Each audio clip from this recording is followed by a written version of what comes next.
we are so addicted to social media and our smartphones that we might not even notice if someone is carrying a gun out in the open if they're right next to us. That's what happened in San Francisco recently in late September when a man literally shot and killed a 20-year-old by the name of Justin Valdez on a train. Now, this 30-year-old suspect, his name is Nicom Thifa, I hope I'm pronouncing that correctly. He pulled out his gun and he was literally showing his gun several times before he chose a victim, and he chose a victim at random and shot and killed this 20-year-old. Now, no one else on the train noticed him taking out his gun and basically showing it to everyone because everyone else was basically buried in their smartphone. It's amazing, man. It's really a sign of the times. We showed you a picture last week when there was what we thought was a shooting in Capitol Hill. It was a woman who'd rammed her car into a couple of buildings and they wound up shooting her. And there was a sniper up high somewhere and a guy's walking next to him like checking his phone like, oh, what's the big deal, right? Like we've all become used to it. And here he takes out the gun and shows it, like points it at people. Several times people are like, yeah, whatevs. Yeah, because they don't even notice.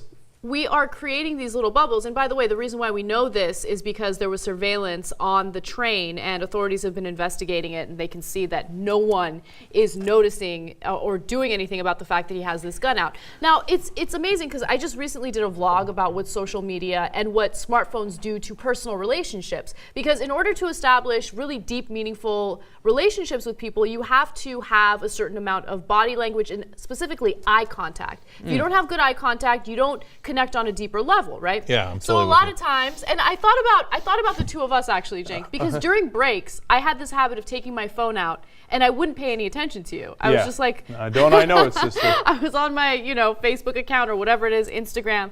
And then I realized, you know what? I'm addicted to my phone. I better put it away. But that is, obviously that is such an unimportant thing to even think about. If you are in your own bubble and you can't observe what's going on around you in your environment, you're a threat to yourself.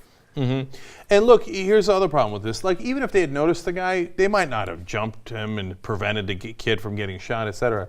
But afterwards, nobody could even identify him because nobody was looking at him. That's amazing. And it's a danger to yourself, too. I mean, you could have gotten the hell out of there. If you saw the guy was playing with a gun, you might have just... Like maybe if the kid had seen him, he could have run, right? But it's not anybody's fault except we're all doing it. We're all like this. Like in New York, I almost walked into traffic because I'm looking at my smartphone the whole time in the middle of Manhattan.